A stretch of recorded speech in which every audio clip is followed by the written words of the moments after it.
Bob Strum is a co-host of the Hardline. It's an afternoon drive show on the Ticket in Dallas, and Bob kind enough to join us. Bob, you got 5 assistant coaches who were fired, or they were let go or not brought back, whatever the semantics are with this. So what is the message that's being sent here by Jerry Jones? Well, that's always the $1 million question, Dan. And I think to a certain extent, it starts with, who's coming back from the coordinator position. But, in general, the idea that you're losing Dan Quinn feels relatively assured. Kellen Moore feels like a coin flip.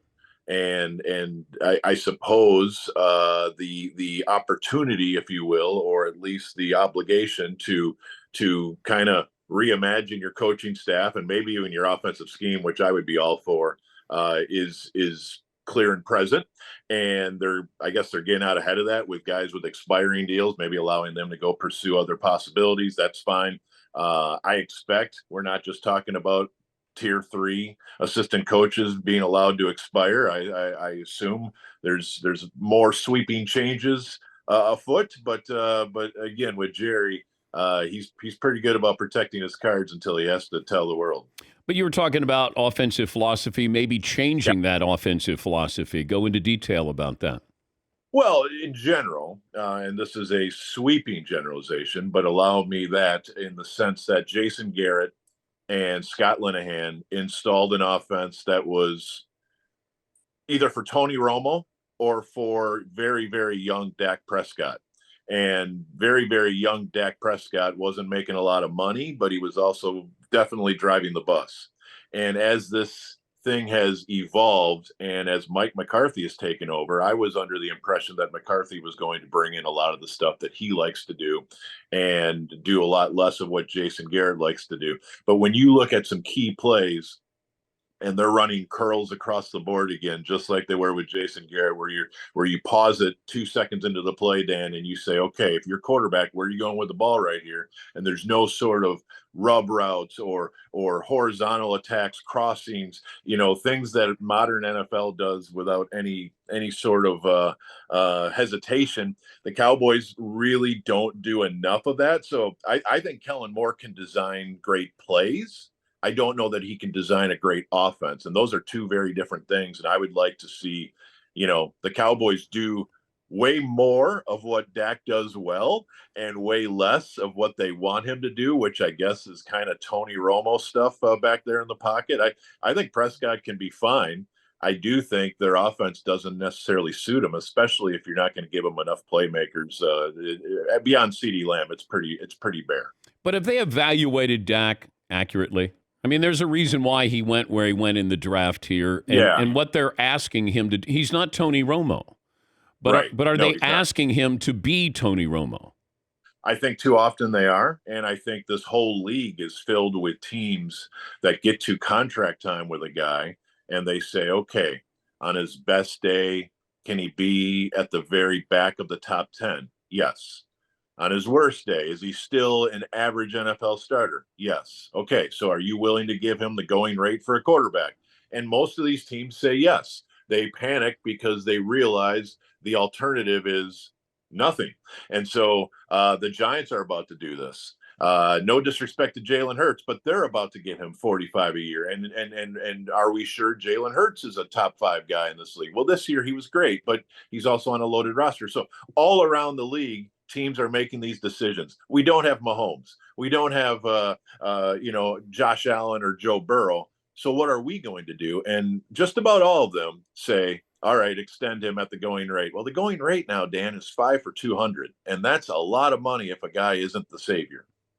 Yeah, I've just wondered that it always felt like when they run, it sets up the play action. I feel more confident with Dak with that kind of game plan. And I love Pollard. I didn't want to keep Zeke. I didn't want to extend him. I think he's washed. Right. But, have him do things where it's, second and 4. And instead of he's got to create. He's not one of those guys that I want passing the ball 35, 40 times a game. Right. And look, there's guys like that in this league, and that's fine. I don't think anyone wants Lamar Jackson throwing it 40 times a game. There's guys in this league who are really effective, but you've got to get the mix right. And part of that is the run pass option, the ability. You're not even calling a run per se. You are making the defense decide. They're picking their poison. And so, yeah, I think the Cowboys need to lean into more of that. And frankly, a guy like Greg Roman being available actually does at least pique my interest. Now, the Cowboys are such an outlier, Dan, in the sense that, as you just mentioned, everybody kind of knows that Zeke is not your best running back option. And in fact, the question is now, is he employable in the National Football League? And yet the Cowboys started him nearly every game this year. Yeah. And they gave him the lion's share over Tony Pollard. And it's just, it all goes back to, is the head coach in Dallas allowed to be a head coach? Because as far back as I can remember, a head coach can decide who starts a running back. But in Dallas, it feels like it's bigger than that. It feels like it's a Jones family decision. And it's well, we love him. He's part of the family. And, and they almost make loyalty a fault in the National Football League because they're so darn loyal. And if you go back a dozen or 13 years, you can say 2 coaches and 2 quarterbacks. Meanwhile, the 49ers have gone to how many championship games over the last dozen years with like 4 or 5 different quarterbacks, and you're just 4 or 5 different coaches. And sometimes change can be too much, but I swear the Cowboys are loyal to a fault, and it doesn't serve them at all. Well, also ego. Jerry wants to show that he's right with Zeke Elliott. Yes. And I'm sure there are a lot of people said, no, you got everything you could get at. Or with Dak, I'm going to show you. Or with Jason Garrett. Yes, exactly. So loyal to a fault. But then you go back to Jimmy Johnson, where he wasn't loyal to Jimmy Johnson and ended up costing. But, this goes back to Mike McCarthy. Are we expecting more? Are we expecting too much out of Mike McCarthy, given the constraints that he has behind the scenes? Wow, I mean that's sort of the riddle here in some respects, because I expect a lot out of Mike McCarthy as somebody who followed him very closely in Green Bay. I thought this was a massive upgrade from Jason Garrett.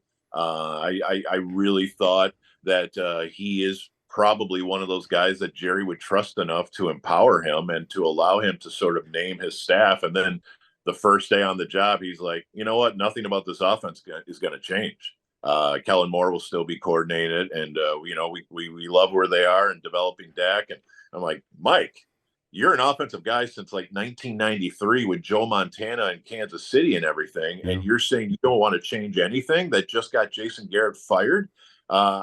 I want Mike to grab the wheel and to basically say, I need it this way now, because it's his reputation on the line. But at almost 60 years old, I get the impression Mike is totally fine with sharing the load, sharing the responsibility, and sharing the decision-making, which I'm not positive this franchise needs, or wants, but I do know that's what they need. They need somebody to have a fresh set of eyes on this thing, not to confirm what they've been doing for the last decade, which, as you pointed out, is kind of the type of person the Jones family would like to hire, is somebody who just tells them how right they are all the time.